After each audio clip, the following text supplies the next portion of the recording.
Idea இருந்தால் okay, இல்லைன்னா ஒரு பாட்டு பாட சார். பாட்டு தானே போயிட்டு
இங்கே சகோதரர் எழுதும்போது மேலாடை யாவுமே நமக்கு கொடுக்கப்பட்ட நேரம் வந்து 1 hour. அப்போ இந்த ரீப்ரிண்டிங் டைம் கிடைக்கும்போது கூட நீங்கள் முழுசா நீங்கள் பார்க்கலாம். இன்னைக்கு நம்ம 1 hour முடிக்கிறதுக்கு நம்ம பிரயாசம் பண்ணணும். ஸோ மேலாடையில் வந்து கர்த்தர் வந்து அவருடைய சிஷ்யர்கள் கூட இருந்து அங்கேதான் நம்ம பார்க்குறோம். அவருடைய புது சிருஷ்டி வாழ்க்கையில 4வது பஸ்கா அனுசரிச்சு அந்த 4வது பஸ்கால வந்து அவரை சுவிசேஷ யுகத்துக்காக புதிய நினைவு கூறுதல் ஏற்பாடு அந்த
மிக முக்கியமான இடம் இருந்துச்சு.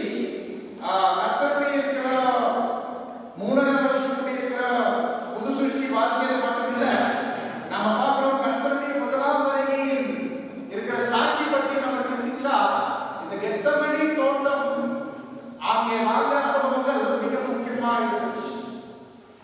என்ன சொல்லி போனாக்கா, மனிதனுடைய இருக்கிற சரித்திரம் தேவனுடைய திட்டத்தின் பார்வையில் பார்க்கும்போது 2 தோட்டங்கள் ரொம்ப முக்கியமாக, ஏதேன் தோட்டம், கெத்செமனே தோட்டம். நீங்க நிறைய சப்ஜெக்ட்ஸ் கூட கேட்டிருப்பாங்க, சில சகோதரர்கள் அதை பத்தி பேசிட்டு இருப்பாங்க கூட, அன்புக்குரிய சகோதரர்கள்.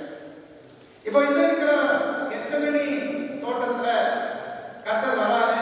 நம்ம பார்க்கணும், அங்கே கண்டிப்பா கெத்செமனே தோட்டத்தோடு இருக்கிற எஜமான் வந்து அவருடைய தெரிஞ்ச நண்பர் தான் இருந்திருக்கோம் தான் நம்ம நம்புறோம்.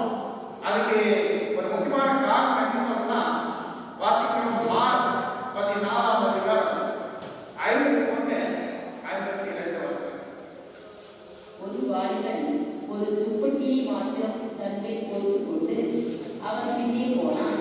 அவனை பிடித்தார்கள். அவன் தன் துப்பட்டியை போட்டுவிட்டு நிர்வாணமாய் அவர்களுக்கு ஓடி போனான். சரி, இதிலிருந்து நம்ம பார்க்கணும், இந்த வாலிபன் யாருன்னா அவர் மார்க், இந்த மார்க் சுவிசேஷம் எழுதுறவர்.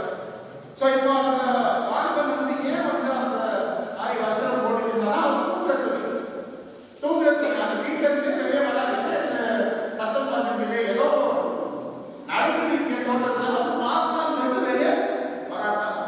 இது வந்து அடையாளம் பண்றது எப்படி வந்து அந்த இருக்கிற கெத்செமனே தோட்டம் அந்த நேரத்தில் இருக்கிற எஜமான் மார்க் வந்து அவங்க குமாரன் இருந்தது. இது கர்த்தருடைய நண்பர்கள் தான் நம்ம பார்க்கணும்.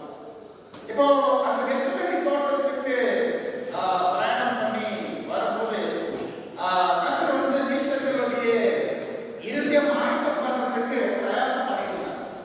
ஒரு மிகப்பெரிய ஒரு சோதனை ஆரம்பிக்க போகுது.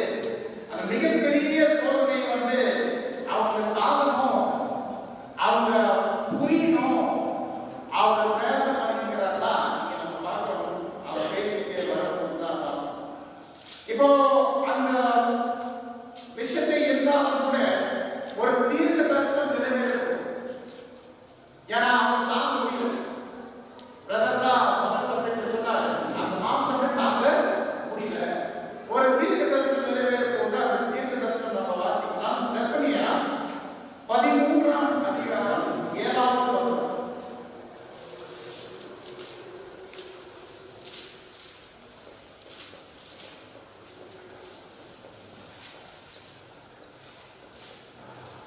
செப்பனியா 13:7.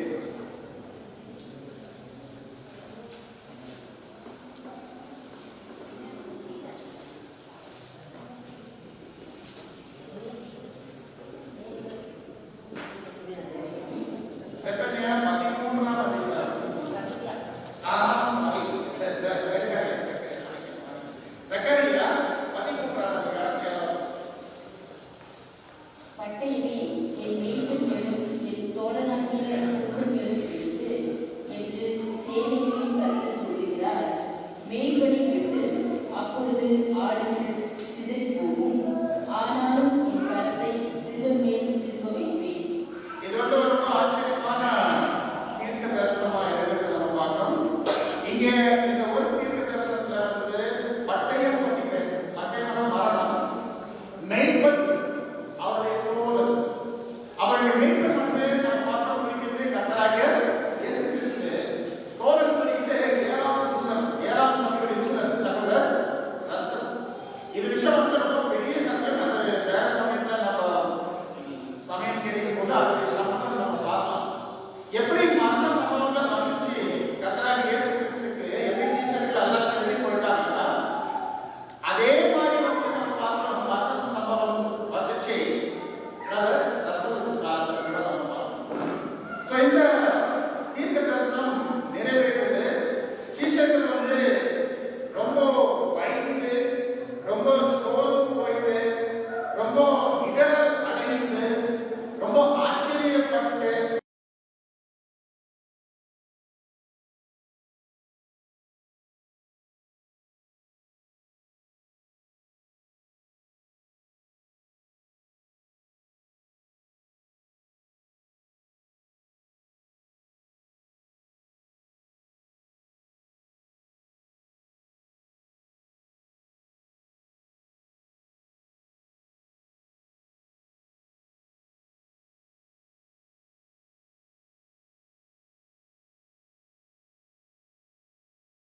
எதுவுமே அவங்களுக்கு இன்னும் தெரியல, இன்னும் அவங்களுக்கு புரியல தான் இங்க நம்ம பார்க்கணும்.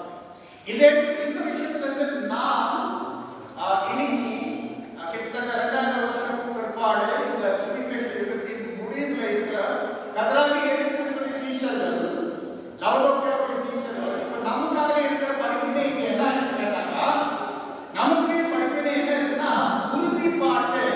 கர்த்தருக்காக உண்மையா இருக்கணும், கர்த்தருக்காக நாம வந்து சாப்பிடணும், அந்த மாதிரி ஒரு உறுதிப்பாட்டு நம்ம கிட்ட இருக்குதான். ஓகே, ஆனால் நம்ம ஞாபகம் வைக்கணும், இந்த எந்த ஒரு அனுபவம் நம்ம மேல வந்தா, எந்த ஒரு சோதனை நம்ம மேல வந்தா, தேவனுடைய உதவி இல்லாமல், அவருடைய அனுகிரகம் இல்லாமல், அவருடைய கிருபை இல்லாமல் நம்ம கண்டிப்பா நம்ம தாண்டவே முடியாது. இந்த விஷயத்தை நாம புரிஞ்சுக்கணும். அவருடைய சகோதரர் இது அப்போஸ்தலர் பவுல் ரொம்ப தெளிவா நமக்கு தெரிவிக்கிறாரு. 2 கொரிந்தியர் 14ஆம் அதிகாரம் 10ஆம் வசனம். அந்தபடி நான் பலவீனமாய் இருக்கும்போதே பலமுள்ளவனாய் இருக்கிறேன். ஆகையால் கிறிஸ்துவின் நிமித்தம் எனக்கு வரும் பலவீனங்களிலும் நிந்தைகளிலும் நெருக்கங்களிலும் துன்பங்களிலும் இடுக்கண்களிலும் நான் பிரியப்படுகிறேன். பாத்தீங்களா, இங்க வந்து அப்போஸ்தலர் பவுல், பெரிய அப்போஸ்தலர் பவுல், அவருடைய பலன் வந்து அவருடைய மாம்சத்துல இருந்தா சொல்றேன். அது சொல்ற அவருடைய பலன் வந்து கர்த்தர் மேல, கர்த்தர் தர கிருபையில, கர்த்தர் தர அனுகிரகத்துல அவருடைய பலன் இருக்குது வந்து இங்க சொல்லியிருக்கிறார். இந்த விஷயத்தை நம்ம ஒருத்தர் நம்முடைய கிறிஸ்துவின் அனுபவங்கள்ல நம்ம இந்த விஷயத்தை ஞாபகம், எந்த ஒரு படி கிறிஸ்துவின் வாழ்க்கையில நம்ம செய்யும்போது நம்ம சொந்த பலத்துல அதை செய்து முடிப்போம் நீங்க நினைச்சாக்கா அது மிகப்பெரிய தோல்விதான். நான் சொல்ல முடியாது. இப்போ இந்த காரியத்தை படிப்பதை நம்ம ஏன் நம்ம கற்றுக்கொள்ள வேண்டிய இருக்குன்னா, எப்படி தலைக்கு கர்த்தராகிய இயேசு கிறிஸ்துவுக்கு இந்த சுவிசேஷ யுகம் துவங்கும்போது ஒரு கெத்செமனேயில் இருக்கிற நிகழ்ச்சி இருந்தது. அந்த கெத்செமனேயில் இருக்கிற நிகழ்ச்சியில அவருடைய அந்த அளவுக்கு நசிக்கிற அனுபவங்கள் அனுபவிக்க வேண்டி இருந்தது.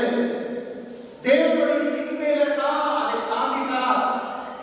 இதே மாதிரி இந்த சுவிசேஷ யுகம் முடியும் போது நமக்கு முன்னாடி இருக்குது லவோதிக்கேய சபைக்கு கெத்செமனே வரும்போது ஒட்டுமொத்த கிறிஸ்துவின் சரீராங்கத்துக்கு ஒரு கெத்செமனே அனுபவம் வரும்போது நாம பார்க்கிறோம். அந்த இருக்கிற கெத்செமனே அனுபவத்துல நீங்க நாங்க தாண்டணும்னா, நீங்க நானும் ஜெயம் கொள்ளணும்னா தேவனுடைய கிருபையில அவருடைய அனுகிரகத்தை தான் நம்ம தாங்க முடியும். ஞாபகம் ஒரு தீர்க்க தரிசனம் ஏதோ நம்மளுடைய காலத்துல நிறைவேற போகுது. அந்த தீர்க்க தரிசனம் ஏதேன் தோட்டத்தில் சொல்லப்பட்டது. காலத்திலிருந்து நிறைவேற்றுவதற்காக வாசிக்க ஆதியாகமம் 3ஆம் அதிகாரம் 15ஆம் வசனம். உனக்கும் ஸ்திரீக்கும் குழந்தைக்கும் அவர்களுக்கும் பகல் இல்லாமலே அவர்கள் தலையை நசுக்குவார், நீ அவர் துணிவாரை நசுக்குவாய் என்றார். நசிக்கிறது கெத்செமனே நசிக்கிறது. இப்போ இங்க இருக்கிற சர்ப்பம் ஸ்திரீயின் பின்தொடர் இருக்கிற குதிக்காலம் நசுக்கும். ஏன் என்ன அர்த்தம் இருக்குது? நம்ம நல்லா தெரியும். 1878 ஏப்ரல் 1ஆம் தேதி ஆரம்பிச்சு. 1ஆம் தேதி ஆரம்பி சிருஷ்டி வந்து ஆவியின் ஜனத்திக்கப்பட்ட நிலையிலிருந்து ஆவியின் நிரப்பப்பட்ட நிலைக்கு போயிருக்காங்க. கிறிஸ்துவுக்குள் மரித்தோர் முதலாம் ஏற்றினார். பின்பு உயிரோடு இருக்கிற நாமும் அவருடைய கூட எதிர்கொண்டு போக நாம் கிளம்பிட்டு இருக்கோம். இந்த சூழல்ல நம்ம பார்க்கணும், மகா பரிசுத்த ஸ்தலத்துக்குள்ள யார் தான் அனுமதி உள்ள போகுதுன்னா பிரதான ஆசாரியர். பிரதான ஆசாரியர் மகா பரிசுத்த ஸ்தலத்துக்குள்ள போகும்போது அந்த திரை தாண்டும் போது அந்த திரை வந்து 4 இன்ச்சு ஓட்டு இருந்தனால அதுக்கு வந்து அவர் தூக்கி நகர்த்தணும் உள்ள போகும். நகரி உள்ள போகும்போது கடைசி என்ன தெரியும்? அந்த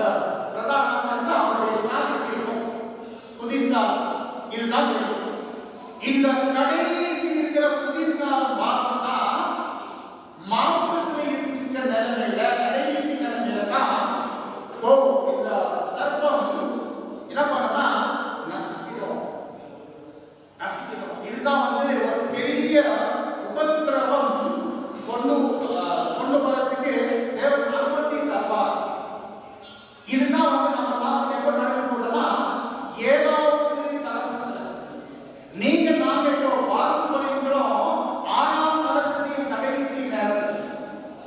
இந்த 7வது கலசத்தை நம்ம என்ன பண்ணோம்னா சபை எப்படி இருக்கும்னா யோவான் ஸ்நானகர் எப்படி சிறையில் இருந்தாரு அந்த கடைசியாக நேரம் பார்க்கும்போது அப்புறமா அவருடைய தலை வச்சு வெட்டுறது அந்த மாதிரி தான் நம்ம பார்க்கிறோம்.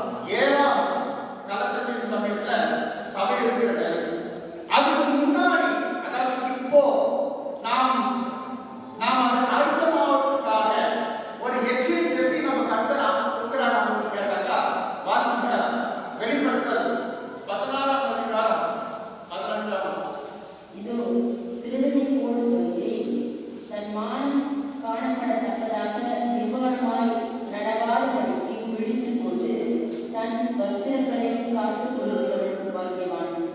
இது திருடன் போல் வருகிறேன் 2ஆம் வருகை இல்ல. இது வாசல் மூடுதல் மற்றும் யுகத்தின் முடிவு.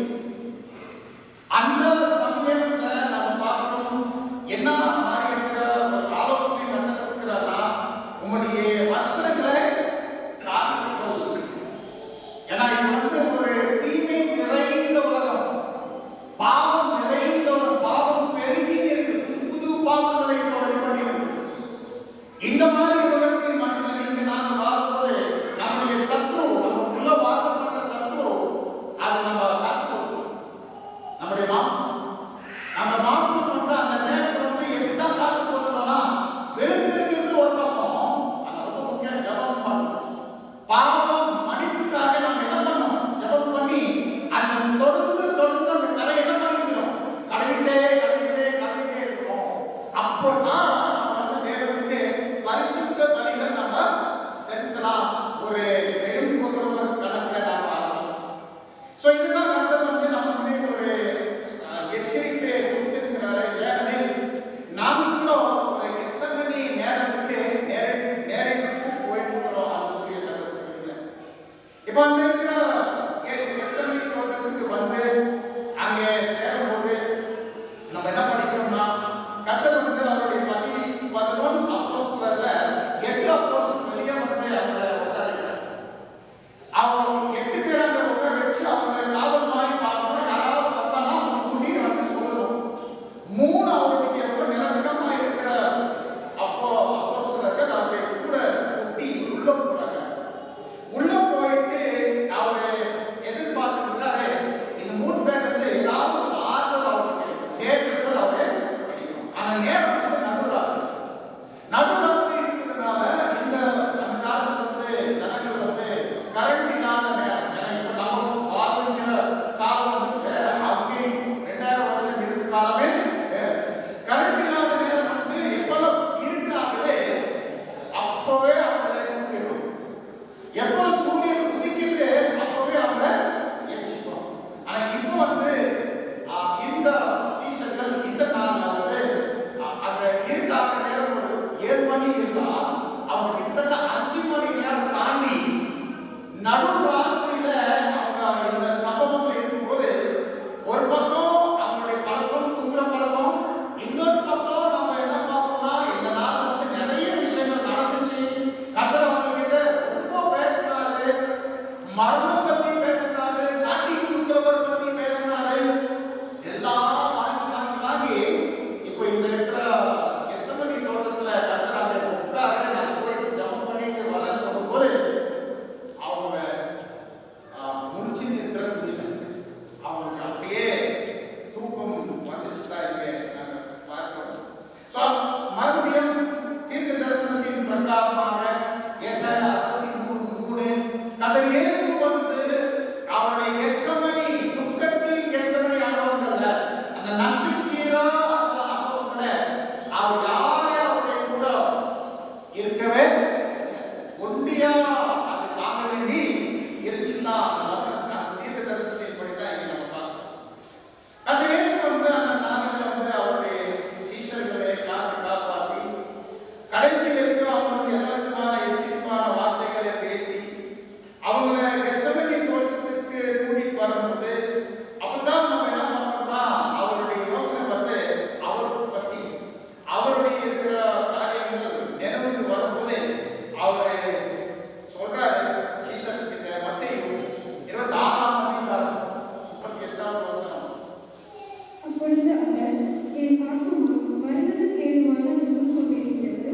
நீங்கள் ஆகிய பகுதி என்னுடனே கூட இருக்கிறீர்கள் என்று சொல்லி இப்ப பாருங்க மத்தேயுல வந்து என்ன இருக்குன்னா எனக்கு மரணத்துக்கு ஏதுவான துக்கம் வரது சொல்றாரு. ஆனா மார்க் எப்படி இருக்கிறாரு 14:33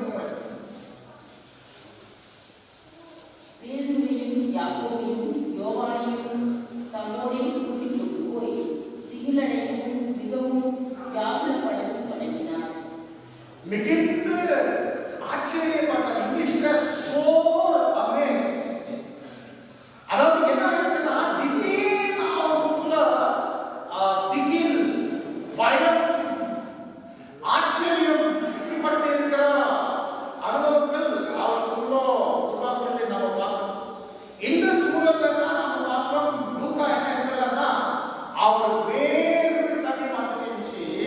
ஆனா அந்த வேறு தண்ணி பார்க்கறதுக்கு எப்படி இருந்துச்சுன்னா அது ரத்தம் துளி மாதிரி இருந்துச்சு. அது என்ன விஷயம் கேட்டாக்கா ரொம்ப ரேர் மெடிக்கல் கண்டிஷன். இந்த மாதிரி உச்சக்கட்டத்தோடு இருக்கிற மன அழுத்தம் யார்கிட்ட வந்தா அவனுடைய தோல்ல இருந்து எங்கிருந்து வேறு வெளியே வருது. அங்க பக்கத்துல வந்து அந்த ரத்தத்தோடு இருக்கிற நரம்பு கூட ஓடுது. பிளட் கேபிலரி என்ன ஆகுதுன்னா இந்த சம்பவத்துல அந்த சில அந்த பிளட் வந்து இந்த வேறு தண்ணியில கலந்து அந்த பிளட் கேபிலரிஸோட வால்ல வந்து அதுல சில சில மூலமாய் லீக் ஆயிட்டு அந்த கிராக் ஆயிட்டு அந்த இந்த வேறு தண்ணியில கலந்து இந்த மெடிக்கல் கண்டிஷனுடைய பேர் வந்து ஹெமாட்டோஹைட்ரோசிஸ். ஹெமாட்டோஹைட்ரோசிஸ் bloody sweat. So இந்த மாதிரி அந்த நிலைமை நம்முடைய ஆண்டவர் மேல வந்துச்சு. இங்க நம்ம பார்க்கிறோம் அவரை தேவன்கிட்ட அந்த ஜபம் பண்ணும்போது அந்த வியாக்குலத்துல இப்படி நம்ம படிக்கிறோம். கேள்வி வந்து ஏன் அந்த வியாக்குலம், என்ன காரணம் இருக்கலாம்? கர்த்தருடைய இருக்கிற வியாக்குலத்தின் காரணம் என்ன? இந்த மாதிரி விஷயம் வந்து கண்டிப்பா ஒரு கேள்வி நிக்குது. இப்போ அவனுக்கு என்ன பயம், அவனுக்கு என்ன திகில்? கண்டிப்பா அவனுக்கு மறிக்கிறதுக்கு பயம் இல்லை. ஏன்னா அவர் தான் முன்கூட்டியே எல்லா விவரமே அப்போஸ்தலர்கிட்ட சொல்லியிருக்கிறார். வசனத்தை வாசிக்கலாம். மார்க் 9:31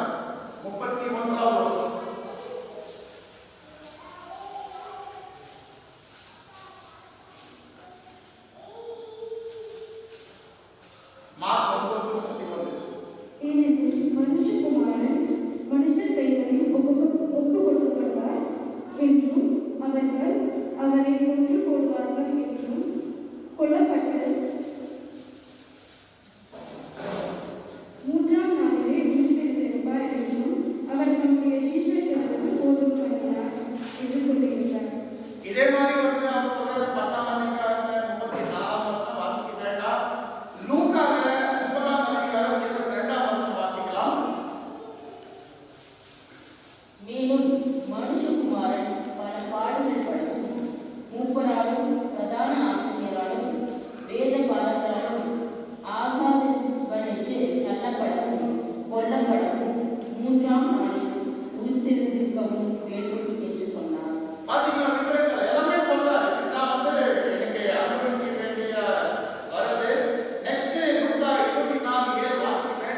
இப்போ அவரை இதுதான் யோசிக்கிறாரு.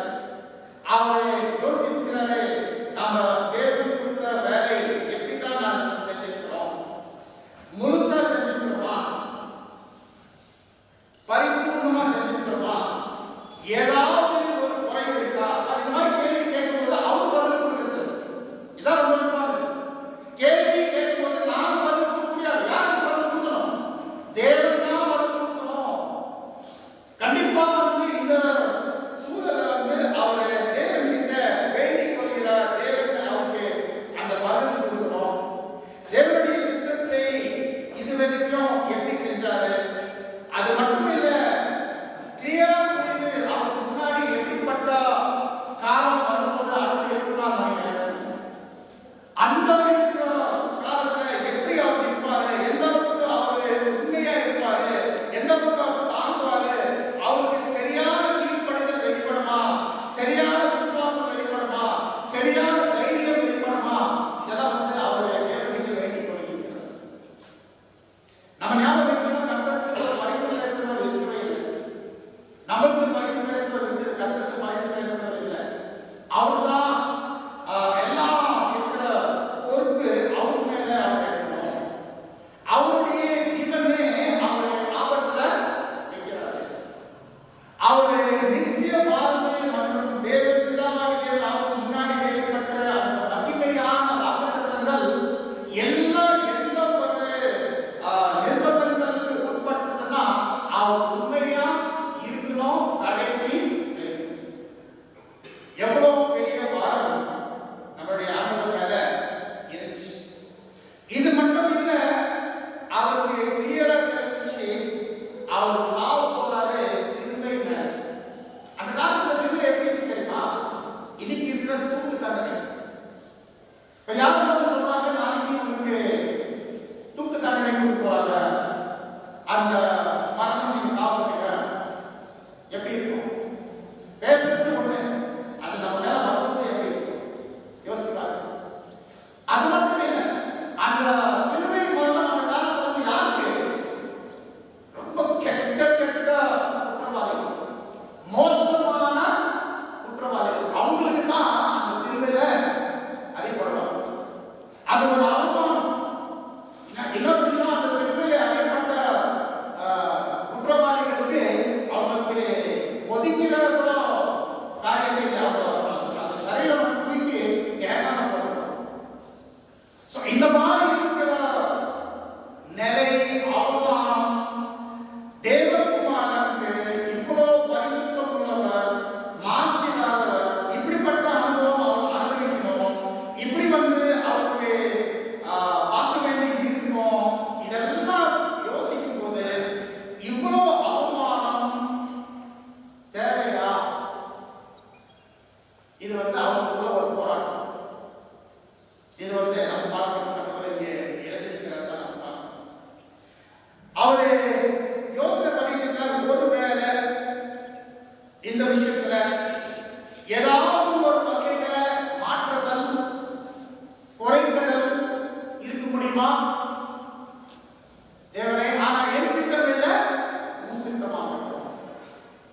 இந்த இடத்துல நம்ம இந்த காரியத்தை பார்க்கும்போது அன்புக்குரிய சகோதர சகோதரிகளே, ஏன் இந்த வியாக்குலம் நம்ம பார்க்கணும்? சகோதரர் ரசல் இந்த விஷயத்தை சொல்றாரு. இந்த அவமானம் அவரை சிந்திக்கும் போது இது தேவையா அப்படி ஒரு யோசனை அவருக்கு வந்துச்சு. ஆனா இந்த உச்சகட்டத்தோடு இருக்கிற வியாக்குலம், வேறு தண்ணீர்ல ரத்தம் வெளியே வருது, ஹெமாட்டோஹைட்ரோசிஸ், இதெல்லாம் வியாக்குலத்தின் காரணம் இதுதானா? இதுதான் இருந்துச்சா?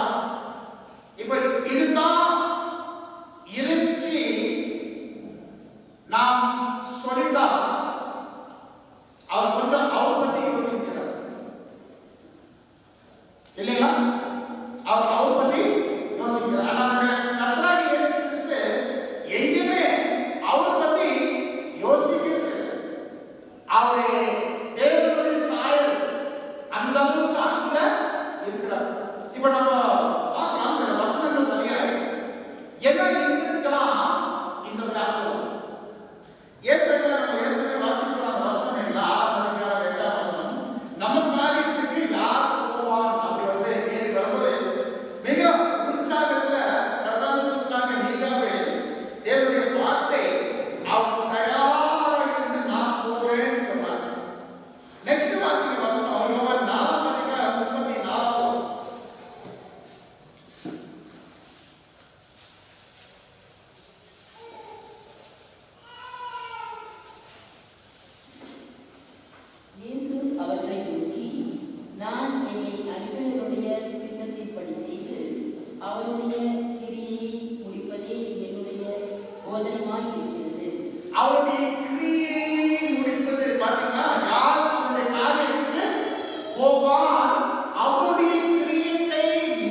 அன்பிக்கிறவருடைய சித்தம் இருக்கும் முன் வைக்கும் போது நாம என்ன பார்த்தோம்னா, மனுஷனாகிய கிறிஸ்து இயேசு தேவன் எதுக்கு அனுப்புறார்னா, அவர் ஒரு பலியின் மரணமே மறிக்கணும், எதன் மூலமாய் முழு மனக்குலத்துக்கு கிடைக்கும் ஒரு மீட்கும் குரல், மரணத்திலிருந்து மீட்பு.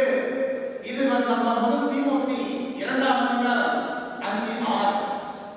தேவன் ஒருவரே, தேவனுக்கும் மனுஷருக்கும் மத்தியஸ்தரும் ஒருவரே, எல்லாரையும் மீட்கும் பொருளாக தம்மை ஒப்பு கொடுத்த மனுஷனாகிய கிறிஸ்து இயேசு அவரே. வார்த்தை மாம்சமானால் அர்த்தம் மனுஷனாகிய கிறிஸ்து இயேசு. இப்ப அந்த கிறிஸ்து இயேசு ஆகிறது காரணம் நோக்கம்னா, இந்த உலகத்துடைய மீட்புக்காக தரணும் அந்த மீட்கும் பொருள். இந்த ஊழியம், இந்த கிரியை, இந்த வேலை தேவன் அவருக்கு கொடுக்கும் போது இந்த வேலை அவர் பூர்ணமா செஞ்சாக்கா தேவன் மகிமை ஆயிடுவோம், தேவனுடைய தெய்வீக திட்டத்தை முன் போவோம், முழு மனக்குலத்துக்கு ரட்சிப்பின் பலி கொடுப்போம். இப்போ அவர் உச்சகட்ட கிளைமேக்ஸ் வந்துவிட்டார். இப்போ அவருக்கு பிதாவாகிய தேவனிடத்திலிருந்து ஒரு அஷூரன்ஸ், உறுதி தேடிக்கின்றாலே இந்த வேலைக்கு, மிகப்பெரிய வேலைக்கு இப்போ அவருக்கு தகுதி இருக்குதா இல்லையா? இப்போ இந்த மாதிரி கேள்வி உங்களுக்கு நமக்கு கேட்டானா நம்மள பதில் கொடுப்போம். ஆனா உண்மையா இந்த பதில் நம்ம கொடுக்க முடியாது. இந்த பதில் நீங்க பாருங்க, வேதத்துல வந்து எங்கெல்லாம் நீங்க பாக்குறீங்க தரிசனங்களெல்லாம் கேட்பாங்க, உங்களுக்கு தெரியுமா? அவங்க என்ன பதில் கொடுப்பாங்க? உங்களுக்கு தான் தெரியும், எனக்கு அது தெரியாது. சோ கர்த்தர் இயேசுக்கு ரொம்ப தெளிவா தெரிஞ்சு இந்த இருக்கிற பதில் தேவன் தான் கொடுக்க முடியும். தேவன் கிட்ட அந்த பதில் தேவை. அவருடைய தனிப்பட்ட பொறுப்பு மற்றும் அந்த பயம், திகில், இந்த வேலை செய்து முடிக்கிறது, இது தேவனுடைய இருக்கிற கனம் கொண்டு வர மிகப்பெரிய வேலை.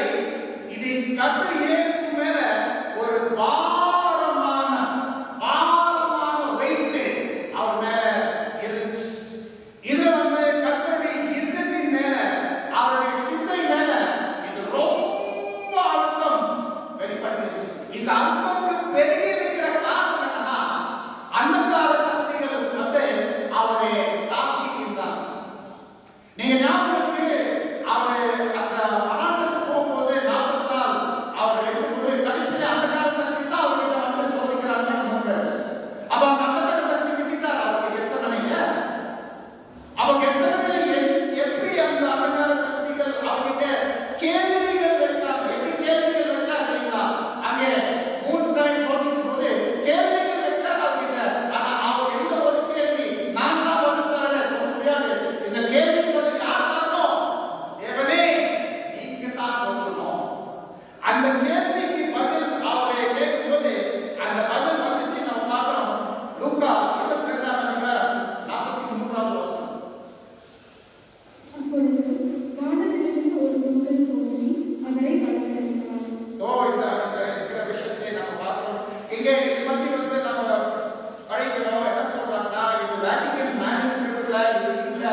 not only the loss of heavenly glory but the loss of everything. அவருக்கு கேள்வி என்னச்சுன்னா, அவரு தேவன் அவருக்கு கொடுத்த வேலையில எல்லா விதத்துல சின்ன சின்ன காரியத்தை கூட அவர் உண்மையா நிறைவேற்றிட்டாரா, இல்லாவிட்டால் அவருக்கு மரணம் சம்பவிக்கும். மரணத்துல அவருடைய முற்றிலும் அழித்து போகிற சூழ்நிலை வரும். தேவன் அவருக்கு முன்னாடி வைக்கப்பட்ட பரலோக மகிமை எல்லாமே அதை அழிக்கப்படும். Reprint 1801. If he should fail in any part of the work, all would be lost, both for himself and for men. Though he was a perfect man, he realized that the flesh, however perfect, was unequal to the task. அவரை யோசனை பண்ணாரு, ஒருவேளை அவரை தோல்வி அடைந்தார்னா இந்த காரியத்துல எல்லாமே இருந்திருக்கும். அவருக்காக மாற்றம் அல்ல, ஒரு மனக்குறைச்சல். அவர் பரிபூர்ண மனுஷன் இருந்திருந்தாலும் கூட அவர் புரிஞ்சுட்டாரு, அவருடைய மாம்சம் இந்த மாதிரி இருக்கிற தருணத்துக்கு சொந்தமா நிக்கிறதுக்கு பலம் இல்லை. இப்போ அந்த வசனம் உங்களுக்கு காமிக்கிறேன். சங்கீதம் 22:21. மன்னிக்கிறேன், என்னுடைய டிரான்ஸ்லேஷன் தமிழ் டிரான்ஸ்லேஷன் தப்பா இருக்கலாம். ஆனா இன்னும் நல்லா பண்ணிருக்காங்க. பட் ஒருவேளை நீங்க புரிஞ்சுக்கணும் அந்த பாயிண்ட். சங்கீதம் 22:21. பூமியின் செல்வாக்குகள் யாவும் சங்கீதம் 22:21. என்னை சிங்கத்தின் வாயிலிருந்து ரட்சியும், நான் காண்டாமிருகத்தின் கொம்புகளில் இருக்கும்போது எனக்கு செவி கொடுக்க வேண்டியது. ஒரு நோட்டமான வசனம் இருக்கு. இங்க பொது தமிழ் வாய்ப்புல சரியான மொழிபெயர்ப்பு பண்ணல. காண்டாமிருகம், காண்டாமிருகம்னா ரைனோசரஸ், ஒரே கொம்பு. அது இல்லை. ஆக்சுவலி நீங்க திருப்பி பண்ணிக்கிறீங்களா? திருப்பி படிங்க.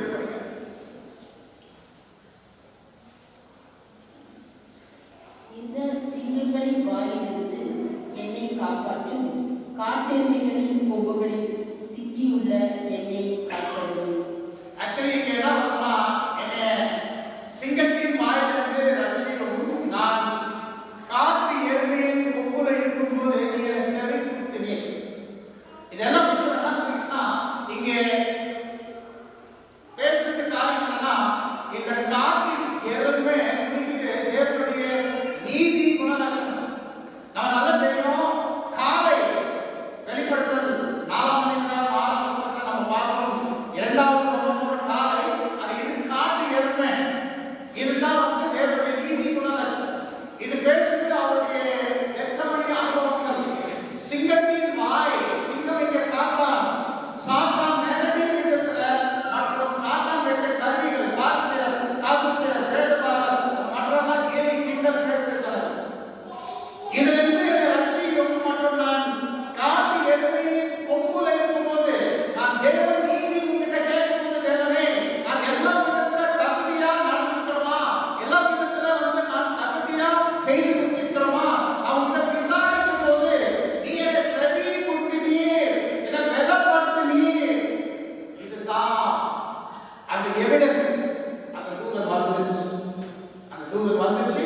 அந்த தூதன் கர்த்தருக்கு அந்த பதில் கொடுக்கும்போது கர்த்தருக்கு அந்த தேவையான பலன் அவர் அடைந்தார்.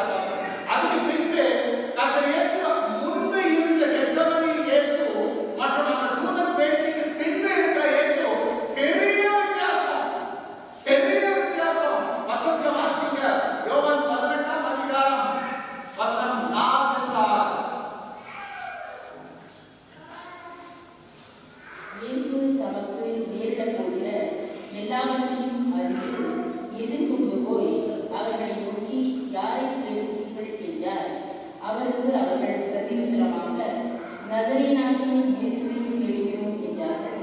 அதற்கு இயேசு, நான் தான் என்றார். அவரை காட்டிக் கொடுத்த யூதாசும் அவர்களுடனே கூட நின்றான். நான் தான் என்று அவர் அவர்களிடத்தில் சொன்னவுடனே அவர்கள் பிடித்து தரையில் விழுந்தார்கள்.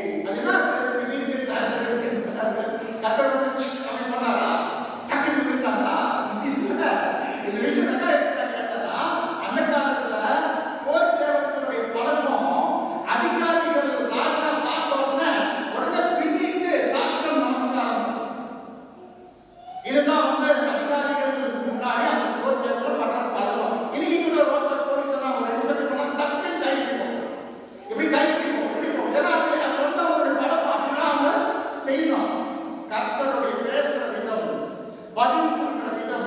நிக்கிற விதம், பார்க்கிற விதம் எப்படி இருந்துச்சுன்னா ராஜா மாதிரி இருந்துச்சாங்க. பின்னிட்டு விழுந்துட்டாங்க. நம்ம பார்க்கிற விஷயத்துல சொல்லப்பட்டிருக்கு. அப்ப கர்த்தர் அதுக்கு பின்பு நம்ம பார்க்கிறோம் அவருடைய அனுபவங்கள். அதை நம்ம பார்க்கிறோம். கயாபாசுடைய வீட்டுல சரி, ஹெரோதுடைய வீட்டுல சரி, அவர் சிலுவையில அறியப்படும் போது சரி, சிலுவையில தொங்கும் போது சரி, எல்லா நேரத்துல அவர்கிட்ட போதுமான இருக்கிற வேலைங்க அவர்கிட்ட இருந்துச்சு. அவர் வெளிப்படுத்திருக்காரு நம்ம பார்க்கிறோம். சோ அன்புக்குரிய சகோதரர்களே, ஏன் எக்ஸமனியின் வியாக்குலம் இங்க நம்ம பார்க்கிறோம். கர்த்தராகிய இயேசு கிறிஸ்து பரிபூர்ணமான மனுஷனா இருந்தா கூட, தேவனுடைய குமாரனா இருந்தா கூட, அவருடைய சொந்த பரிபூர்ண மாம்சத்தின் மேல் நம்பிக்கை வைக்காம அவர் தேடிக்கிட்டாரே தேவனுடைய அனுகிரகம், தேவனுடைய இருக்கிற பலன், தேவனுடைய இருக்கிற ஆயுதத்தாய் நம்ம பார்க்கணும். இதே மாதிரி அந்த சந்தர்ப்பத்தில் நமக்கு கூட நடத்துவாங்க. பெரிய வித்தியாசம். நாம ஒண்டியா இருக்க மாட்டோம். கர்த்தராகிய இயேசு கிறிஸ்து எப்பவுமே நம்ம கூடவே இருப்பார். ஒண்ணு. ரெண்டாவது, நம்ம கூட உடன் சகோதர சகோதரிகள் இருப்பாங்க. நாம அவங்ககிட்ட ஆறுதல் தேடுதல் ஆதரிக்கலாம், பேச்சுகள், பார்வை பார்க்கலாம். சோ தேவனுக்கு நாம மிக நன்றி சொல்லணும். அவர் நமக்காக வைக்கப்பட்ட தெய்வீக விதிகள், டிவைன் ப்ரொவிஷன் மற்றும் ஏற்பாடு, அரேஞ்ச்மெண்ட்ஸ், இந்த விதத்துல நீங்க நாம ஆயத்தமாய் நம்முடைய எக்ஸமனிக்கு ஒரு ஜப சிந்தையோட ஒரு உண்மை இருக்கிற உறுதிப்பாட்டுல நாம போகலாம். தேவன் நமக்கு தருவாரு அந்த பலன் அவருடைய குமாரன் கர்த்தராகிய இயேசு கிறிஸ்து மூலமாய். இதுதான் வேதத்துல சொல்லுது. வனாந்தரத்திலிருந்து வெளியே வரும்போது மனவாளனுடைய உயிர் மேல சாட்சிட்டே இருக்கும். லீவிங் அந்த ஆமாவுக்கு சார்ந்தக்கூடிய சகோதரர்களே, இதுதான் இருந்துச்சு இன்னைக்கு நம்முடைய தியானம். ஏன் கெத்செமனியின் வியாக்குலம் தேவன் தாமே பரிசுத்த அவருடைய வார்த்தைகள் மூலமாய் உங்களுக்கு எனக்கு விளம்பரம் அடைகிறார். மற்றும் கூட்டி சபையார் மூப்பர்கள் நமது மாவட்ட வாய்ப்புக்கு தாழ்மையை நம்பியிருக்கிறது.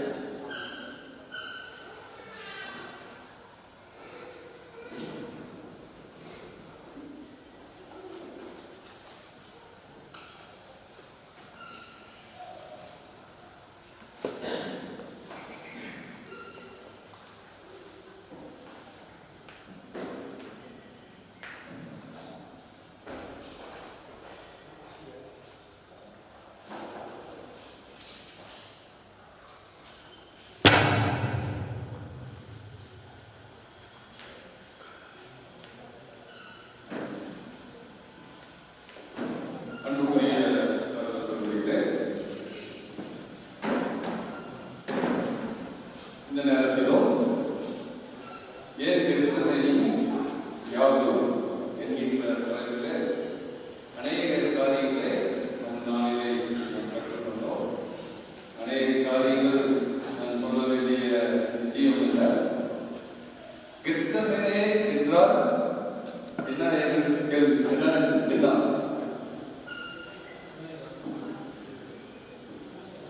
கெத்செமனேனா நசுக்கக்கூடிய இடம் இல்லைங்களா? அப்போ நம்முடைய கர்த்தர் அந்த கெத்செமனில எவ்வாறெல்லாம் நசுக்கப்பட்டார் என்பதை நாம் இந்த நாளிலே கற்றுக்கொண்டோம். ஆனால் புது சிருஷ்டிக்கும் கெத்செமனே என்ற இடத்திற்கு நாம் கூட வர வேண்டும். இப்போ நம்ம இந்த பாத்திரத்துல நம்ம பாடம் பண்ணக்கூடிய நாம் தேவன் நமக்கு அந்த ஒரு மாபெரும் ஒரு வாய்ப்பை கொடுத்தால் நாம் அந்த கெத்செமனே தோட்டத்திற்கு வந்துட்டோமா?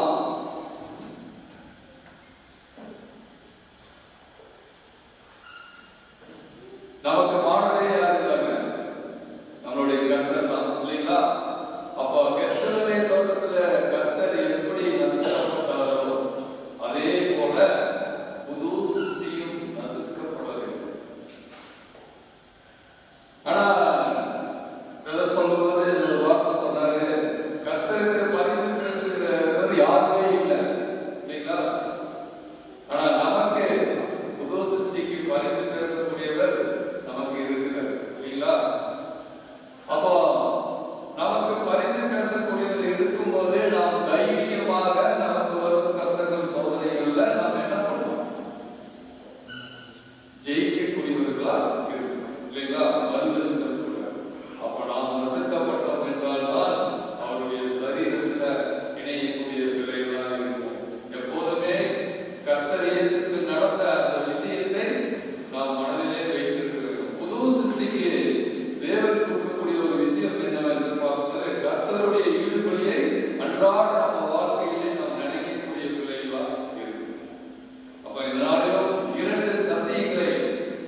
இரண்டாவதாக நாம் பார்த்தோம் ஏன் கெத்செமனே வியாதி. இதை மனதில் வைத்து நாம் தேவனுக்கு பிரியமான காரியத்தை நாம் செய்யக்கூடிய பிள்ளைகளாக இருந்தோம். நாம் ஒரு பாடலை பாடி நாம் தெரிந்து இந்த பலியான கூட்டத்தை நாம் நிறைவு செய்வோம். பாடலை 17 கல்வாரி சிலுவையிலே என்கின்ற பாடலை நாம் அனைவரும் சேர்த்து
கேட்பிற்கு சேராதிக்கு மத்தியிலே வாசமாயிருந்து சதாகாலம் பிரசுத்தர் பிரசுத்தர் பிரசுத்தர் எண்ணற்ற தேவதூர்களால் போடப்படுவதுமாய் இருக்கிறது பகவதி பிரசுத்தமுள்ள நீ மகாபெரிய தயவு இருந்தும் திருவி நிமித்தமாக தேவரே சோதரர்கள் கூடி உங்கள் நாமத்தை தொடர்பு தேவரே உங்கள் பிரசுத்த வார்த்தைகளை நாங்கள் இதயம் வகையில் வைத்துக் கொள்ள தேவரே நீ பாராட்டின தயவுகளுக்காக அன்பானமாகும் எங்களுடைய மீட்பும் கண்ணாவின் ராஜா ராஜாவாக இயேசு கணத்தின் சோதரர்களை முழு அன்பை தந்தையை இந்த நாளிலே நாங்கள் கேட்ட சத்தியங்களை எங்கள் இணைப்பாக கழித்துக் கொள்வதற்கான தியாகி நன்றி இந்த சத்திய வார்த்தைகளை வளர்ந்தெடுத்த ஒவ்வொரு சோழர்களுக்கும் எல்லாமே இன்னும் இன்னுமாக தியாகினது அவர்களை பிரயோஜன பாத்திரமாக பயன்படுத்த